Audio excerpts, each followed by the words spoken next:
atención a la hora, son exactamente las 8 de la noche con 4 minutos de hoy, lunes 20 de mayo del 2024. Soy Cristian Rojas. Es un gusto estar con todos ustedes para comenzar esta semana informativa con muchísima información. Tenemos mucho que contarles, así que yo les invito a quedarse hasta el final del programa. Vamos a tener en breve dos interesantes entrevistas. Ya está en nuestros estudios la directora de la Dirección Desconcentrada del INDECI Cajamarca, doña Ruth Misahuamán. Vamos a hablar sobre el simulacro multipeligro planificado para este 31. Y también luego de las 8:30 estará con nosotros nuestro gran amigo Napo. Él es un conocidísimo promotor de la masificación del consumo de la carne del cuy. Napo Delgado viene con nosotros a hablar. Hay una muy buena noticia al respecto del cuy. El Congreso de la República ha aprobado una norma para eliminar el IGB de la carne del cuy. Eso va a ayudar mucho a los productores, a los restauranteros, a los consumidores finales. Ojalá que baje un poquito el precio, ¿no? De eso se trata. De eso hablábamos la semana pasada, la necesidad que baje un poquito el cuy. Justo el fin de semana estuve por Namora trabajando también un informe que les voy a presentar más adelante. Hay un emprendimiento, saliéndonos un poco del cuy, hay un emprendimiento de lácteos a base de la leche de cabra. Extraordinario el trabajo que están realizando en Namora. Pero volviendo al tema del cuy, conversando con los restauranteros de este distrito, nos contaban que compran el cuy pelado, ¿no? Ya listo para la cacerola, a 30 soles cada cuy. Imagínense ustedes, 30 soles cada cuy. Entonces eso hace que el precio por cuarto para el público en general sea un poco más caro. Y me sorprende mucho, sobre todo porque si uno visita Chota, Cutervo o Jaén, el precio del cuy es un poquito más barato, no es menos, a diferencia de en Cajamarca, a pesar de que los cuyes los llevan desde acá. ¿Cuál es el secreto? ¿Cuál es el negocio en todo caso ahí? En fin, vamos a hablar todo eso esta noche aquí en el programa, un programa inicial, y comentarles que hoy también lanzamos nuestra primera edición del informativo digital de la multiplataforma del grupo Turbo Mix. Tenemos nuestro informativo digital, Turbo Noticias Digital, que sale a las 5:30 de la tarde. No se lo pierda, eso es solamente para redes sociales. Si usted quiere a esa hora averiguar qué es lo que está pasando en el Perú y el mundo, conéctese a nuestra multiplataforma y encuentra toda la información. Muy bien.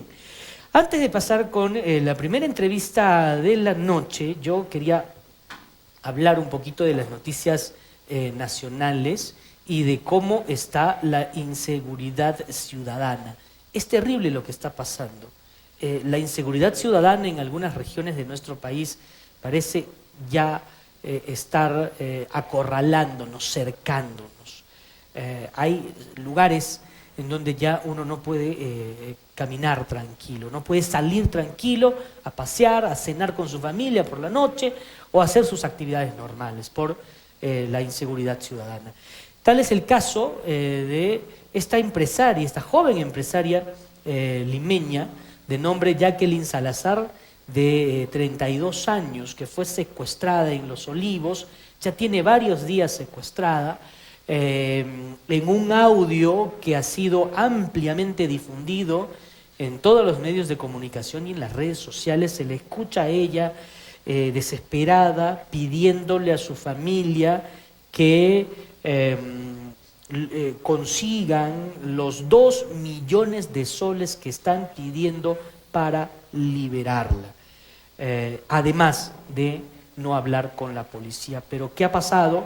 Los criminales han enviado a los familiares uno de los dedos de la empresaria. Es espantoso lo que le está pasando a Jacqueline Salazar Flores, que es una empresaria dedicada al rubro de los automóviles, ¿no? Y fue secuestrada precisamente cuando transitaba a bordo de uno de sus vehículos. Ahora, esta práctica del secuestro y mutilación de los secuestrados ya lo estamos viendo de manera casi común en nuestro país.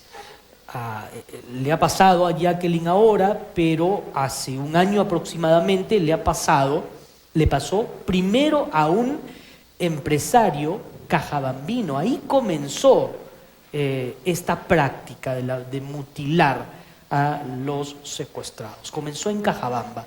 Luego se dio otro caso en La Libertad, Trujillo. En ese caso, lamentablemente, la víctima no logró sobrevivir, ¿no? Pese a que informaron que se pagó lo que exigían los delincuentes, ¿sí? Pagaron, pero no pagaron completo y acabaron con la vida de la víctima, del secuestrado. En el caso del empresario cajabambino, sí le mutilaron la mano, pero lo dejaron con vida, porque se dice que la familia pagó 1,5 millones de soles. O sea, la cosa está bastante complicada respecto a la seguridad en nuestro país. Y no solamente la seguridad en las calles, con los delincuentes, sino en las carreteras. Hoy se registró otro accidente de tránsito que, he visto la actualización de la noticia, ya ha cobrado la vida de 10 personas. Hasta la tarde, que nosotros revisábamos la información, eran 8 las personas que habían fallecido tras el choque. Esas no son las imágenes, señorita Yadira, no son las imágenes. Este es un tema nacional. Esto ocurrió en Pasco, ¿no? Entre los fallecidos están el chofer de la combi y una ex alcaldesa del distrito donde se dirigía. Hay 2 niños también, ¿no? Hay 2 menores de edad entre los fallecidos. En Cerro de Pasco, ¿no? En Cerro de Pasco, en el kilómetro 157 del distrito de Titaclayán, provincia de Cerro de Pasco. El choque fue frontal entre el bus y una combi, Los fallecidos, en su mayoría, viajaban en el vehículo menor, en la combi. Pero en este caso, como en otros casos, se habla del mal estado de la vía, el mal estado de las carreteras. Lo mismo que pasó en Cajamarca con las 25 personas que fallecieron en Sorochuco. Se acusa también el mal estado de la vía, que habría provocado un desperfecto mecánico que dio como resultado el despiste del vehículo a un abismo de 500 metros aproximadamente. Yo estuve en el lugar y de verdad la carretera es un desastre. ¿Qué han hecho hasta ahora? Siguen tirándose la pelota, ¿no? Que lo tiene que hacer fulano, sutano, mengano y así. Siguen sin arreglar la carretera. Lo mismo que pasa en nuestra ciudad, en la vía de evitamiento sur, pasando el óvalo del Inca. ¿Han visto en qué estado está esa parte de la vía? Es un desastre. ¿Y qué escuchamos? Que es responsabilidad de Provías no responde, la municipalidad sigue insistiendo en que Provías tiene que arreglarlo, ¿no? Pero no sé qué podría pasar si un día envían una cuadrilla de trabajadores con un poco de material a tapar esos huecos. ¿Qué podría ocurrir? ¿Acaso no pueden explicar lo que está sucediendo? ¿Que esperan que haya un accidente, que alguien muera ahí para recién ponerse a trabajar y no estar concentrados en la burocracia? En fin, muy bien. Dicho esto, vamos a nuestra primera entrevista de la noche. ¿Podemos pasar a la entrevista, señorita Yadira? Vamos a la primera entrevista de la noche.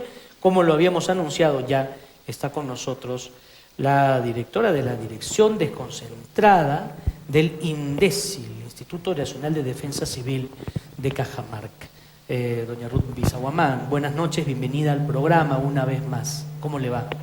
Muy buenas noches, señor Cristian Rojas, agradecer el espacio que se ha brindado para poder dirigirme a la población de Cajamarca, para informar algunas actividades muy importantes que vamos a desarrollar a nivel nacional y de manera muy puntual aquí en la ciudad de Cajamarca y en todas las provincias. Se viene el simulacro multipeligro, ¿verdad? Así es, se tiene programado el primer ejercicio nacional, que es el simulacro nacional multipeligro, en este caso para Cajamarca, lluvias intensas, con la finalidad de poder organizar y preparar a la población, pero también para conocer la acción de las entidades de primera respuesta en cómo atender ciertos escenarios que podrían afectar la vida y salud de la población.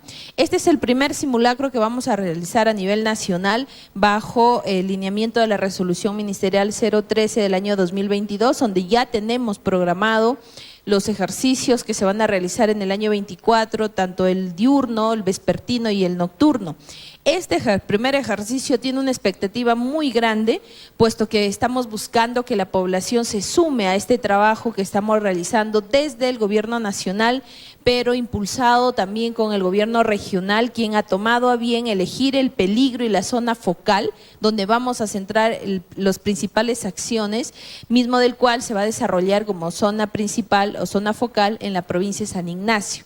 Ahí en la zona fronteriza vamos a desarrollar, desplegar todos los equipos necesarios y vamos a sensibilizar a la población para prepararse, organizarse, pero de la misma manera todas las 13 provincias van a desarrollar el mismo ejercicio y también los gobiernos distritales. Y es ahí en donde nosotros ya estamos coordinando como INDECI con cada uno de los gobiernos locales para que identifiquen su zona focal, tengan identificado bien claro cuál es el peligro que vamos a trabajar, en este caso lluvias intensas y peligros asociados, y esperemos que la población justamente se sume a este trabajo importante de la preparación ante cualquier evento que pueda afectarnos como ciudad.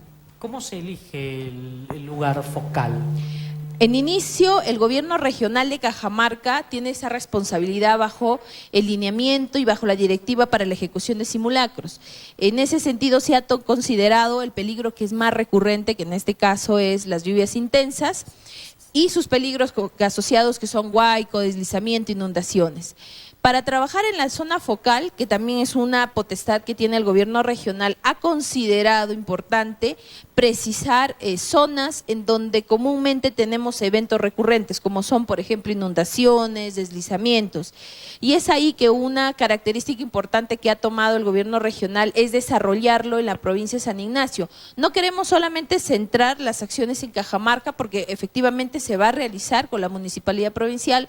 Sin embargo, el hacerlo en la provincia de San Ignacio nos va a permitir a nosotros acercarnos, fortalecer en todos los puntos, y en esta oportunidad, en el primer ejercicio, han seleccionado la provincia de San Ignacio y esperemos pues ya con la municipalidad provincial desarrollar un buen plan de trabajo, ver que las entidades de primera respuesta se desplieguen en la zona, pero la parte más importante y que vamos a evaluar es la participación de la población en este ejercicio. Entonces, ahí tenemos que sumarnos. Ahora, en San Ignacio hay una falla geológica que siempre están monitoreando, ¿verdad? Que pone en peligro ahí a un sector de la población. Tenemos realmente varios puntos o varias fallas geológicas o movimientos rotacionales, de acuerdo a información del INGEMET, que nos obliga a estar en constante monitoreo, pero también en coordinación para acciones de respuesta.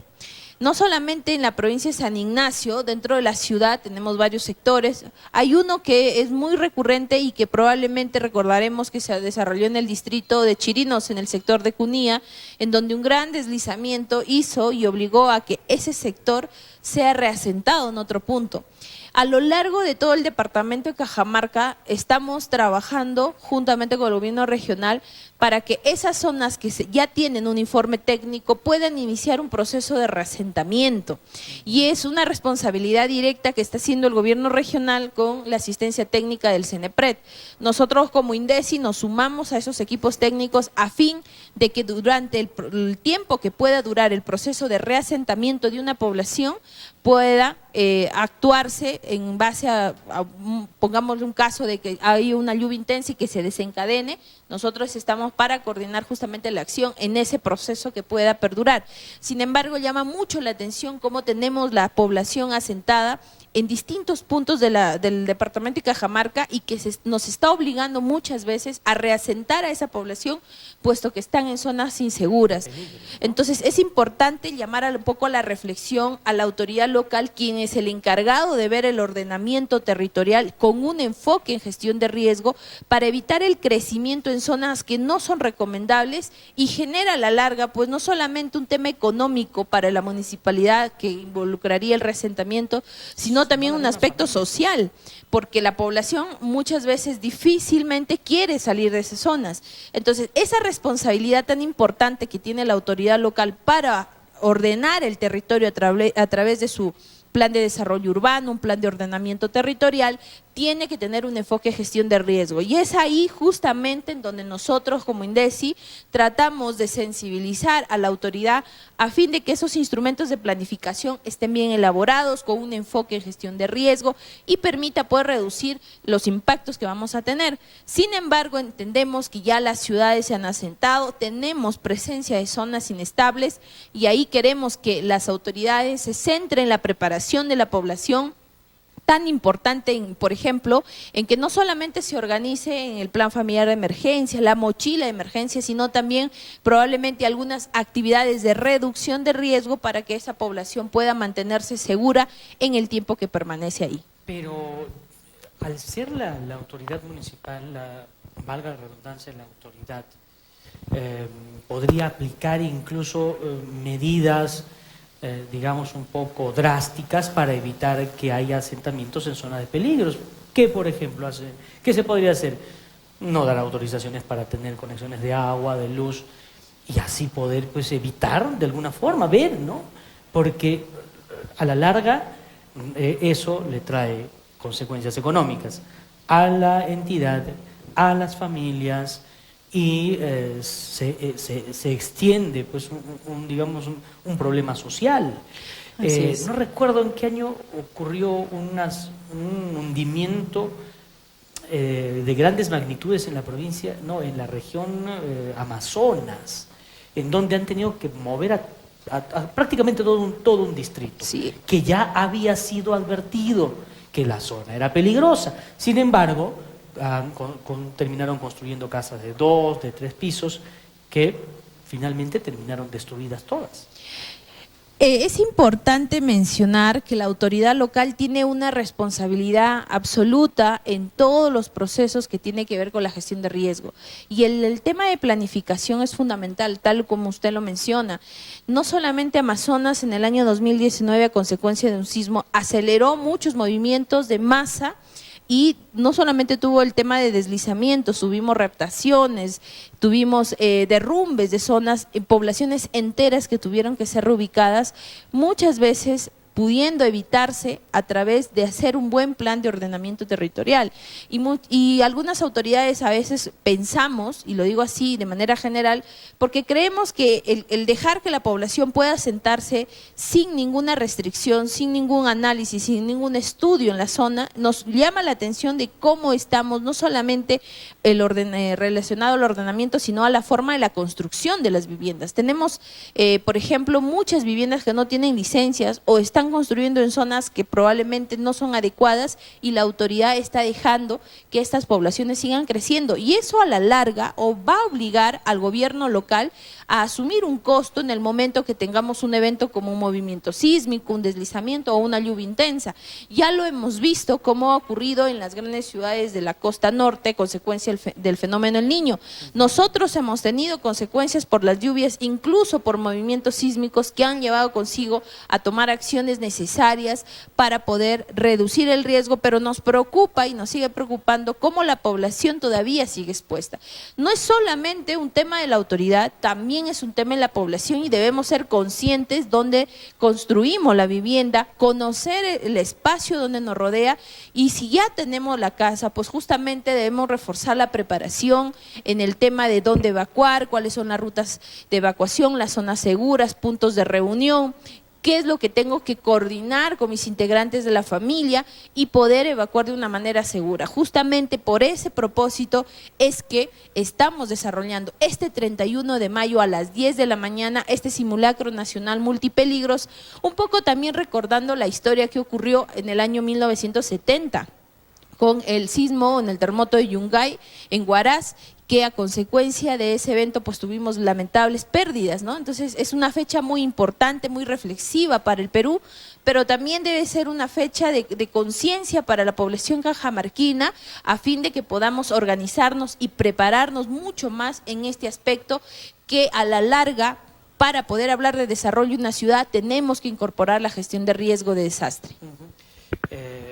Algo que se ve comúnmente, por ejemplo, es a personas construyendo en la faja marginal, ¿no? Intentando ganarle espacio al río. Y todos sabemos que por acción misma de la naturaleza, los ríos cambian su cauce, y eso tiene que ver incluso con el movimiento rotacional de la Tierra, en fin, ¿no? Muchos aspectos geológicos. Pero llega un tiempo que vuelve a ese cauce y termina llevándose las casas que se construyen muy cerca de la orilla. Y veo que se hace un trabajo intensivo en información para no construir en la faja marginal, para respetar la faja marginal, pero vemos que no pasa. Yo el último fin de semana estuve por la zona de Moyepampa, ahí tenemos el río, y veo cómo las personas construyen paredes prácticamente ahí con el río. Eso tarde o temprano se lo va a llevar el río. Sí, quiera o no. Efectivamente, el tema de las fajas marginales es un problema, creo que a la larga, de todo el departamento de Cajamarca, y una preocupación inmensa por el crecimiento de la población expuesta a ese peligro.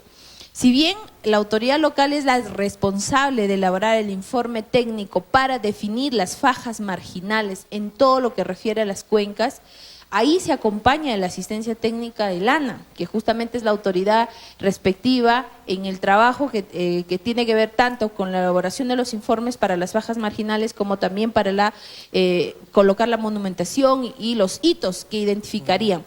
Recién teniendo ese trabajo podríamos ejercer la autoridad para evitar que la población siga asentándose en zonas que no corresponden a una zona habitable como son las fajas marginales, y sobre todo también invadiendo las fajas marginales con los rellenos que comúnmente hemos visto a lo largo de todos los ríos de Cajamarca. En ese sentido también nosotros hemos tratado de impulsar a través del grupo de trabajo de la gestión de riesgo de desastre de cada gobierno local, para que dentro de los planes de trabajo que anualmente se realizan sea priorizar el tema de la delimitación de las fajas marginales, sobre todo en aquellas cuencas en donde ya tenemos la presencia de población en gran cantidad o asentada cerca a ella. Y de ser así, hemos encontrado casos, por ejemplo, no solamente en Cajamarca, hablamos de San Marcos, Cajabamba, en donde ya tenemos la población muy cercana en las fajas marginales. Entonces nos obliga como autoridades a trabajar acciones de prevención, como por ejemplo, la construcción de defensas ribereñas, muros de contención, para evitar pues que las grandes masas de agua, o en este caso activaciones de quebrada, eviten la afectación de la vida y salud de las personas. Por esa razón es importante el compromiso de la autoridad para ver qué es lo que necesita mi ciudad, mi población, y planificar de manera ordenada. No es solamente esperar que venga la emergencia o que hay un sismo o una lluvia intensa y reaccionar con bienes de ayuda. Ese no es el propósito de la GRD.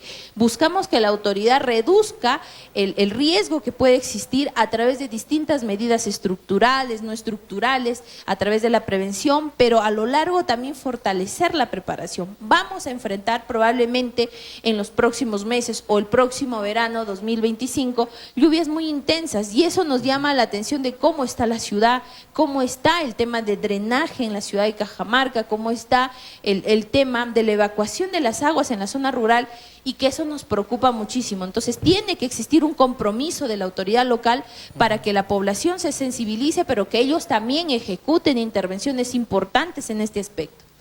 Bueno, y no solamente es la faja marginal en los ríos, sino, no sé si sea faja también en el caso de las carreteras.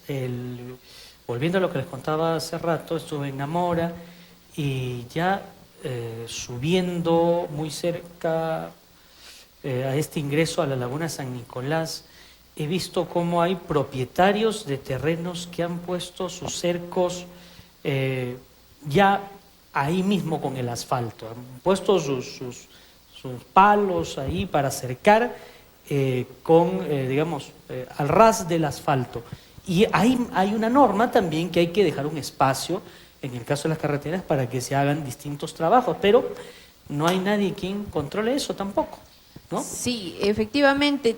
Ese trabajo principal del ordenamiento, de ubicar por ejemplo, el caso de las habilitaciones de terrenos para construir, que comúnmente lo estamos viendo a las afueras de la ciudad, en lugares en donde no se deben asentar, ahí justamente es la responsabilidad de la autoridad local. Y nos preguntamos qué es lo que está trabajando, cómo está planificando realizar el ordenamiento del territorio. No solamente es Namora, uno sube de Baños del Inca como quien ir al distrito de La Encañada y encontramos que en las quebradas se están vendiendo parte de terrenos en donde justamente es el cauce de la quebrada. Entonces nos preguntamos mucho cómo la autoridad está permitiendo, porque está permitiendo realizar ese tipo de construcciones, habilitando, dando permisos o solamente observando y cerrando los ojos. Eso también es una responsabilidad.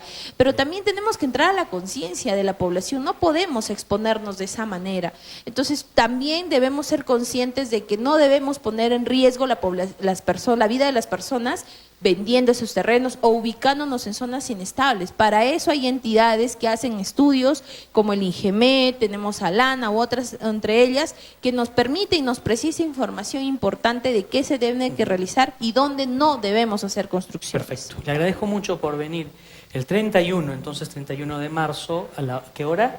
El 31 de mayo a las 10 de la mañana vamos a realizar el primer simulacro nacional multipeligro y hacemos la invitación a toda la población cajamarquina desde el punto donde se encuentre, en casa, en el mercado, en el centro comercial, en el trabajo. Démonos unos minutos para salir y ubicarnos en las zonas seguras o evacuar hacia las zonas externas con el plan familiar, la mochila de emergencia. Sensibilicémonos, generemos una cultura de prevención y recordemos que defensa civil es tarea de todos. Le agradezco mucho. Muchas gracias. Gracias por venir. Vamos a la pausa comercial y retornamos en breve.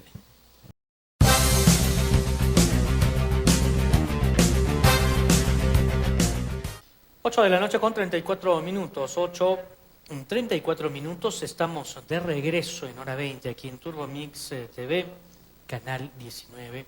Es la señal abierta. Llegamos a toda la provincia de Cajamarca nítidamente. Y en la región estamos a través de las distintas empresas de cable. Muy bien, y siguiendo con el programa, señorita Yadira, se registran más accidentes de tránsito en las carreteras de nuestra región.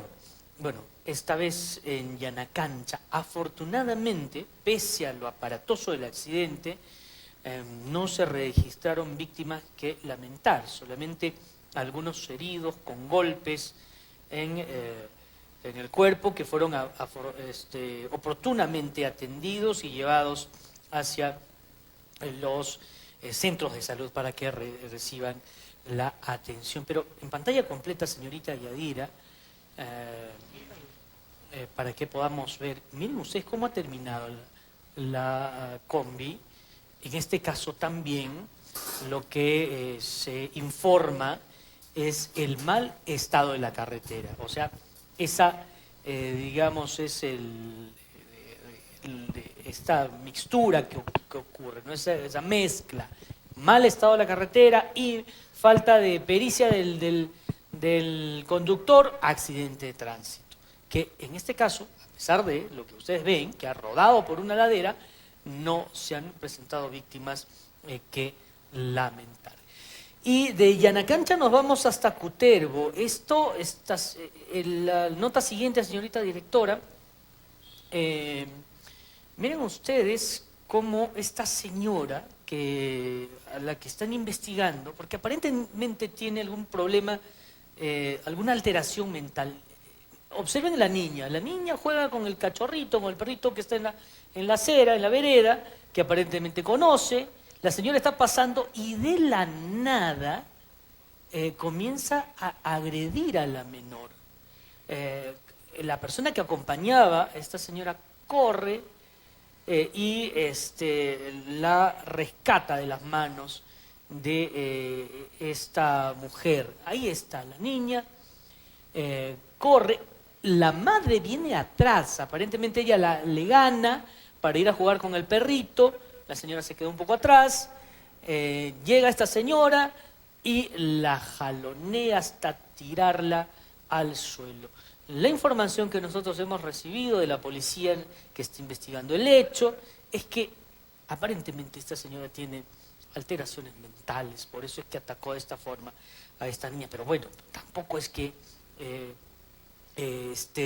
se deba pasar por alto, ¿no? Ya ocurre, si ha ocurrido un tema de agresión, se tiene que buscar la forma de evitar que esto ocurra. Lamentablemente la salud mental en nuestro país no está muy bien atendida, no se da prioridad a la salud mental. Continuando, dejamos la provincia de Cutervo y regresamos a Cajamarca, en donde las cámaras de seguridad captaron un feroz asalto a un muchacho que transitaba por la avenida Hoyos Rubio. Miren ustedes cómo los delincuentes tiran al piso, golpean en reiteradas oportunidades a este joven hasta tirarlo al piso.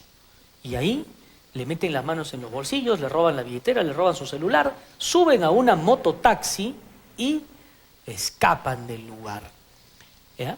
Esta es la escena, la escena principal. Llegan, ¿no? Ahí está. Llegan en la mototaxi. Van buscando a su víctima, ¿no? Así, estos andan de esta forma. Son como depredadores de la noche, ¿no? Van en la mototaxi, ya observaron a su víctima.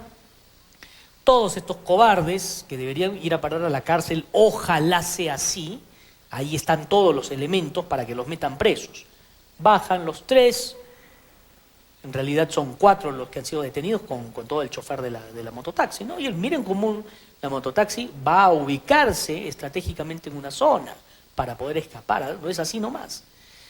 Ahí está, ya han observado a su víctima y comienza el ataque. Uno es el que va primero a interceptar al joven, que primero se defiende y luego al ser superado en número, no tiene más que dejar que le roben. Ahí incluso logra escapar, pero lo atrapan y lo golpean. Los tres. Miren ustedes dónde está la mototaxi. ¿Qué les parece? Ya la mototaxi está debidamente ubicada. Entonces le roban todo, suben a la mototaxi y fugan del lugar estos desgraciados. No contaban con que todos sus movimientos habían estado siendo monitoreados por los operadores de las cámaras de seguridad y los capturaron después. Y los pusieron a disposición de la Policía Nacional, luego pasarán por el Ministerio Público y bueno, como siempre, nos hacen les dan esa facilidad de ocultar su rostro, ¿no? El Serenazgo comparte estas imágenes, pero cubriéndoles el rostro. Hay que mostrarlos como lo lacra, como las sabandijas que son. Pero, bueno, pues hasta para eso tienen suerte los ladrones, ¿no? Los delincuentes, que hay normas que no permiten que se muestre su rostro. Ahí está el vehículo que utilizaban para movilizarse.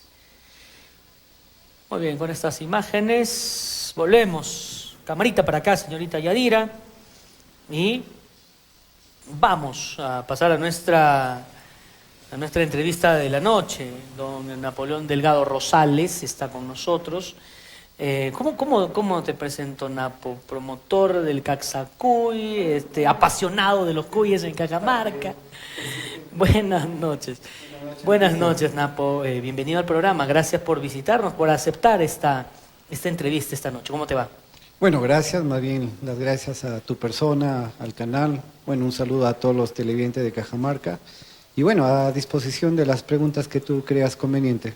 Se ha promulgado una norma que elimina el IGB para la carne del cuy. Cuéntanos esa buena noticia. Bueno, en realidad,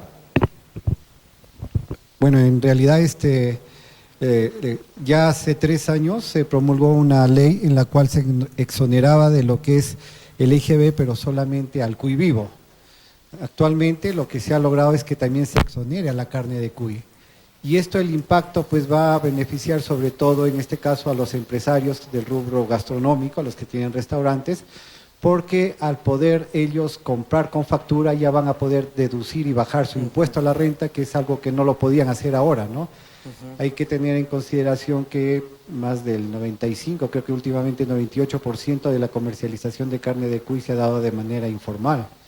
Eso ha traído como consecuencia pues que no haya recaudación de tributos, y el mejor impacto yo creo que va a ser sobre todo en el precio al consumidor final, ¿no? De eso es lo que hablaba hace un rato, mi estimado Napo, porque también estaba ya conversando con algunos restauranteros tradicionales de algunos distritos, y me contaban que ellos están comprando caro cada cuy, entre 30 y 35 soles. Eso ya, bueno, digamos, ese es un precio ya un poco alto, ¿no? Bueno, en realidad se aplica lo que es oferta y demanda. Lamentablemente ahorita la demanda es alta, ¿no? Es alta. Yo quiero mirar el cuy, es por eso. Sí, y en realidad el precio es muy bueno. Mira, el precio de productor varía entre 25 a 30 soles. Entonces, ese margen que tú estás hablando muchas veces se debe a que no hay un vínculo directo entre el productor y, en este caso, los del rubro gastronómico. Siempre hay un intermediario que termina también llevando esa parte, ¿no? Lo ideal es que ya con esta formalización pues haya ya un relacionamiento muy directo entre las organizaciones de productores, pequeños productores que ya tienen una visión empresarial y puedan vender ya directamente, en este caso, a los restaurantes. Sin embargo, también hay que hacer acá un llamado de atención, yo creo, a muchos de los restaurantes, porque ya exageran en algunos casos en los precios. Ayer salí a un restaurante a cenar, y al ver la carta me causó sorpresa ver que un cuarto de cuy lo vendían a 35 soles, ¿no? Ya o sea, eso es más de 100 soles un cuy. Claro, ya es una exageración, ¿no? Teniendo en cuenta que máximo, como tú dices, que lo puedan comprar a 35 soles, pues ya al llegar a ese precio ya me parece exagerado, ¿no? Digamos, sacarle del menú, ¿no? El cuy. No, de hecho porque que sí. Ya no, pues, imagínate, si vas, no sé, entre 4 o 5 personas. De hecho, claro, una familia. Alcanza. Exactamente. ¿Y cómo está la situación ahora? De hecho que sí, yo creo que ahí va a primar, más bien habría que, vamos a conversar en este caso con la Cámara de Comercio, con el gobierno regional, para ver cómo impulsamos para que se dé algún tipo de incentivo a los restaurantes que están vendiendo a un buen precio, ¿no? De repente puede ser a través de difusión, qué sé yo, porque sí los hay, ¿eh? En Cajamarca hay restaurantes que ya lo están vendiendo a 15, 16 soles el cuarto de cuy, y un cuy muy agradable, ¿no? Bueno, no lo voy a decir por obvias razones, porque entiendo que no se puede usar este medio con fines de propaganda, pero yo creo que vamos a ver esa forma de cómo se difunde, qué restaurantes están vendiendo a un justiprecio a la carne de cuy, ¿no? Correcto, correcto. Ahora, vayamos al tema de la producción. He visto también que hay algunos programas de algunas entidades del Estado como Foncodes, me parece que Midagri, que están también ya promoviendo la tecnificación, o sea, pasar de criar los cuyes en la cocina o en algún espacio que no da, digamos, todas las garantías para poder tener una buena producción. He visto interesantes avances al respecto. ¿O tú qué opinas? ¿Hay ya un poco más de técnica y asistencia técnica? ¿Se está trabajando bien? Y siempre hay todavía más que hacer, obviamente, ¿no? Bueno, de hecho, todos los días trabaja en pos de mejorar esta actividad. Uno de los cuellos de botella que existe actualmente es que no tenemos centros de producción de reproductores. Okay. La única institución que los está produciendo es el INIA y no se abastece. En promedio, de acuerdo a lo que se ha conversado con los especialistas, tienen una producción de 250, 300 reproductores. Sin embargo, la demanda está sobre los 5.000 cuyes mensual. Entonces ahí hay de largo una fuerte brecha que hay que cubrir. Y ahí sí, pues, en conversaciones que se tiene con el gobierno regional, quien está haciendo los estudios para ver qué cuellos de botella hay que superar, ha salido como una prioridad esto de los centros de producción de reproductores. Que hay que ubicarlos de manera estratégica, que tienen que ser centros que provean de alta calidad genética, porque esto es la base. Si no hay buena genética, por más que lo demás esté bien, alimentación, siempre va a haber esta limitante, ¿no? Y eso creo que es lo que estamos trabajando. En son de broma, unos amigos cuando les comentaba que Cajamarca no solamente está vendiendo lo que es carne de cuy, sino genética, y esta genética lo están llevando los ecuatorianos. No nos parezca raro que acá unos años Ecuador se dispare y comienza a vendernos cuyes. Y nos empieza a vender cuyes. Claro. Y ellos lo dicen, ¿no? La raza que ellos están criando, por ejemplo, la raza Perú, que lo están llevando de acá de Cajamarca. Así es. Entonces yo creo que acá ya estamos a tiempo de ponernos, como dicen, las pilas, aunar esfuerzo, no solamente el sector agrario, ¿no? Porque yo siempre digo que hay que valorar primero lo que uno tiene para que nos valoren de fuera, ¿no? Y ahí quien define el consumo muchas veces en casa son los niños, ¿no? Si los niños empiezan a pedir más cuy, yo estoy seguro que los papás lo van a dar.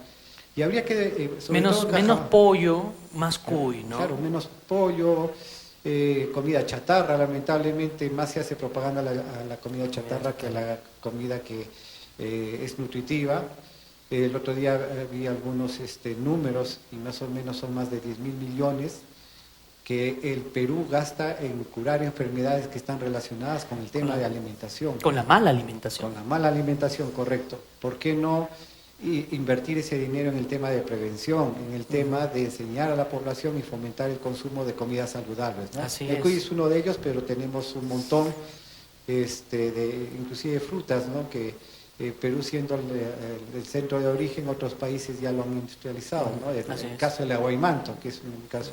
De acá se llevan... Claro, los ecuatorianos y colombianos han desarrollado de manera ya a nivel de grandes invernaderos, lo exportan. Cajamarca recién está hace algunos años con algunas empresas. Que hace muchos años el aguaymanto nos vendían en las esquinas, ¿no? Claro, pero no se ha pasado de eso, pues. Claro, no hemos crecido. Silvestre a hacer ya, actualmente ya hay algunas variedades que se han consolidado que tienen muy buen posicionamiento en el mercado, ¿no? Así es. Bueno, sí, tienes razón, mucho producto, los ecuatorianos se lo llevan de acá y luego nos los traen. Hablemos, por ejemplo, de las rosas. Sí, gran parte de las rosas que se venden en todos lados vienen del Ecuador, ¿no? Y mucha de esa experiencia empezó acá, Huaraz empezó hace años. Y yo creo que acá tiene que ver mucho las instituciones en cambiar la mentalidad de la gente, porque yo creo que la terminología del pobrecito nos ha hecho mucho daño, ¿no? Y esa mirada asistencialista provoca muchas veces que el productor esté estirando la mano solamente para recibir apoyo y no para invertir de una manera empresarial, ¿no? Correcto. Yo creo que esa es la gran ventaja que nos llevan otros países, que los productores ahí pues son ya profesionales, ingenieros que tienen sus fincas, que los manejan de manera empresarial y generan empleo, ¿no? No como acá que estamos saliendo a la universidad a buscar quién nos da trabajo, ahí es al contrario, ¿no? Son ya profesionales que ven en la actividad agropecuaria como una actividad rentable y que generan empresas, ¿no? Yo justo acabo de encontrar un caso, yo ya lo podría llamar de éxito, de una pareja, ¿no? Una señora que es ingeniera de agroindustrias y el señor es ingeniero zootecnista, me parece. Están criando sus cabras, ambos con sus conocimientos ya están transformando la leche de cabra en producto, en yogur, en queso. Es un poco más complicado que con las vacas porque las cabritas pues, es poca leche, ¿no? Y el costo es un poquito más alto. Pero están ya dando el primer paso. Y qué espectacular, precisamente lo que usted comentaba. En lugar de estar buscando chambita por acá, ellos mismos están ya haciendo su propio emprendimiento y dando trabajo y viendo cómo ir creciendo, ¿no? Más de eso necesitamos. En Arequipa se produce mucho más cuy que en Cajamarca. Hay grandes fincas en donde se cría cuy que incluso se exporta enlatado. Sí, mira, Justo hace unas horas acabo de recibir una buena noticia. Perú ha crecido cerca del 300% en lo que es exportación de carne de cuy. Estamos más o menos exportando un poco más de 3 toneladas mensual, que es, es algo ya beneficioso. Y el mercado que más está demandando es Estados Unidos. Entiendo yo que es por el tema de un alimento nostálgico. Hay bastante latinoamericano que vive allá. Yo creo que ellos son los consumidores. Igual lo hay en España, que también hay una fuerte presencia de latinoamericanos.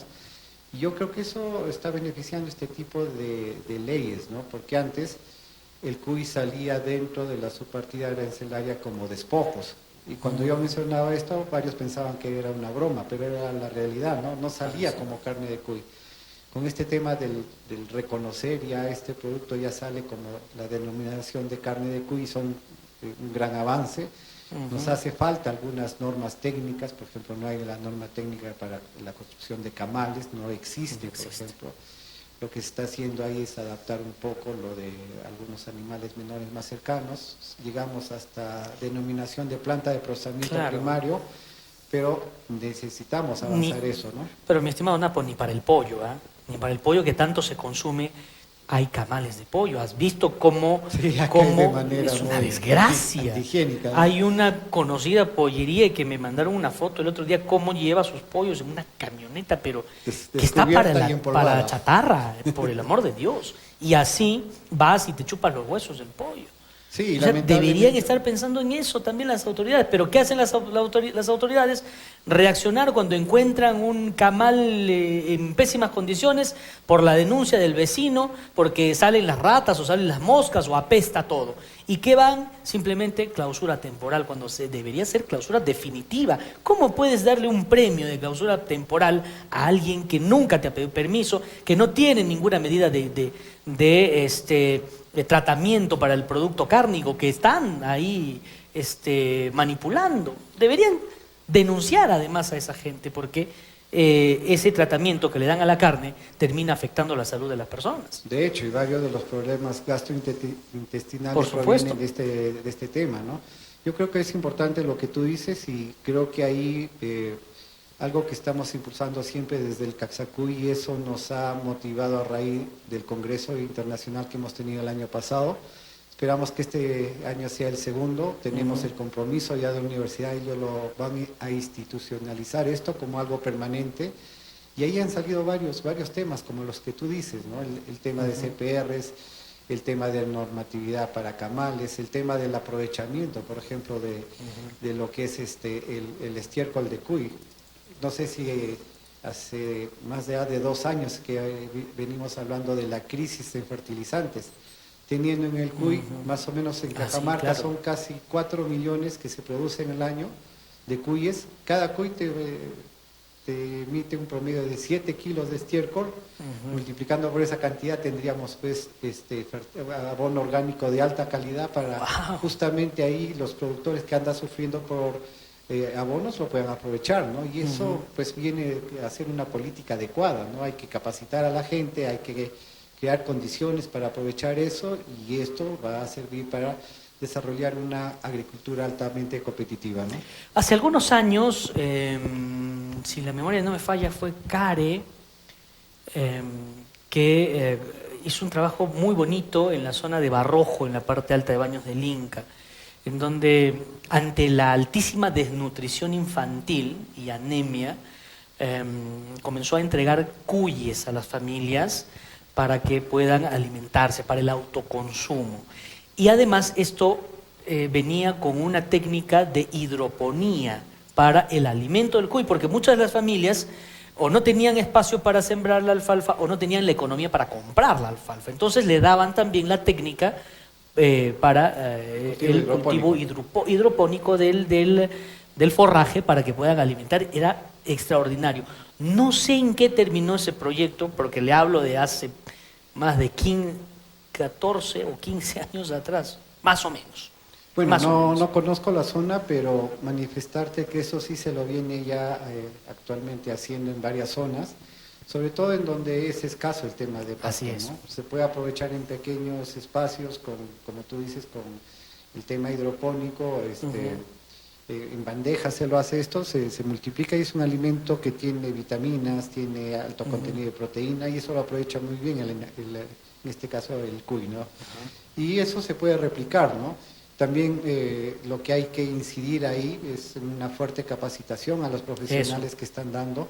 En Cajamarca hay un déficit, por ejemplo, de especialistas en lo que es manejo y producción de cuy. Nuestra universidad, por la demanda que antes había, generalmente los profesionales han salido con un perfil y experiencia en ganado vacuno. Ganado vacuno, así es. Y algunos que ya se han dedicado por el tema de mascotas, que no está mal, pero eso ya se está saturando, ¿no? Ahora la demanda está por otro lado. Claro. Y eso es lo que estamos conversando para empezar a hacer eventos de capacitación. Mira, yo conversábamos hace algunos días atrás con Fantasmita Willy, gerente del canal, y él tiene, por ejemplo, su emprendimiento de abejas. Y no hay técnicos, no hay especialistas que puedan apoyar en el tema de las abejas.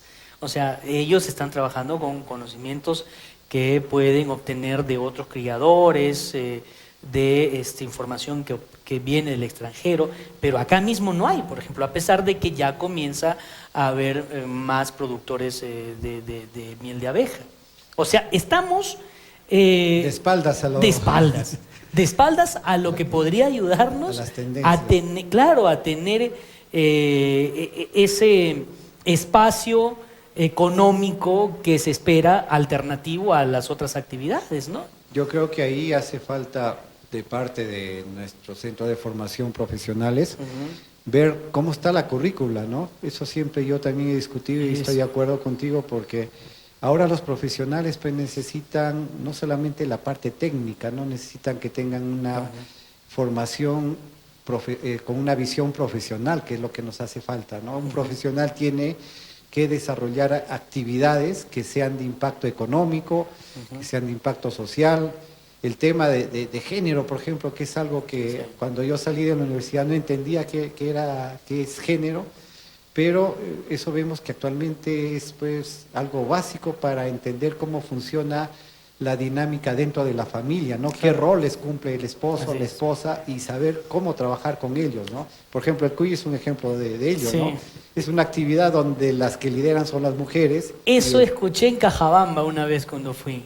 Dice, ahora ya los cuyes también hasta los hombres ya crían cuyes, dice, o sea, como si fuera una actividad exclusiva de las mujeres, pero así era, pues. Claro, ¿no?